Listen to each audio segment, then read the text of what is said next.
Podrashkam bilan kosmetikalarni bo'lishyapman. Oldindan aytaman, bu kosmetikalarni 1-2 marta ishlatganman. Ko'pligidan eplolmay ketyapman.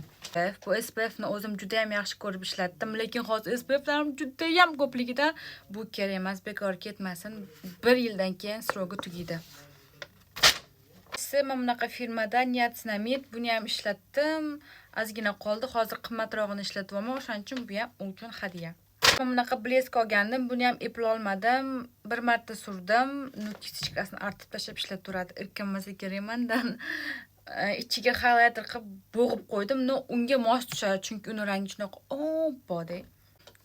Keyingisi sochni ittiyalagan effekti beradigan mana bunaqa narsa. Men buni hech ham tushunmadim. Meni sochim o'zi hamma narsa yaxshi turadi, unga hadya. Hadya qilaman. Bu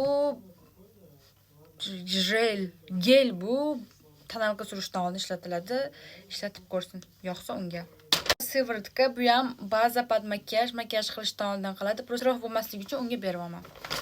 Keyingisi Revolution'ning mana bunaqa paletkasi. Buning ichida highlighter bor va contouring bor. Iloji bo'lsa mana shu oqini olib qolardim, lekin iloji yo'q ekan, ola olmas ekanman. O'shaning uchun pulni unga. Bunaqa pudra, bu pudrani men anchagina ishlatdim, lekin hozir boshqa pudra oldim. Keyingisi mana bunaqa baking pudra, bu ham juda ham yaxshi ko'rib ishlatdim. Bu ham unga hadya. Keyin ikkita sponjik, bittasi tonalka uchun, bittasi pudra uchun. Bular ishlatilmagan yangi pochkasidan olib beraman. Men bitiga prosta rumana tegib ketgan ekan pochkasidan, bu yangi. Tashlab yubormasdan ishlatgan, tushundingmi? Men bulardan ishlatyapman, ko'rsatish uchun aytaman, to'shti bu bitta emas. Uchun men bunaqa narsa, men qoshim bo'yashni bilmayman, o'shaning uchun bu ham unga hadya. Kosmetikalarni berdim, endi esa bitta-ikkita podarchka beraman.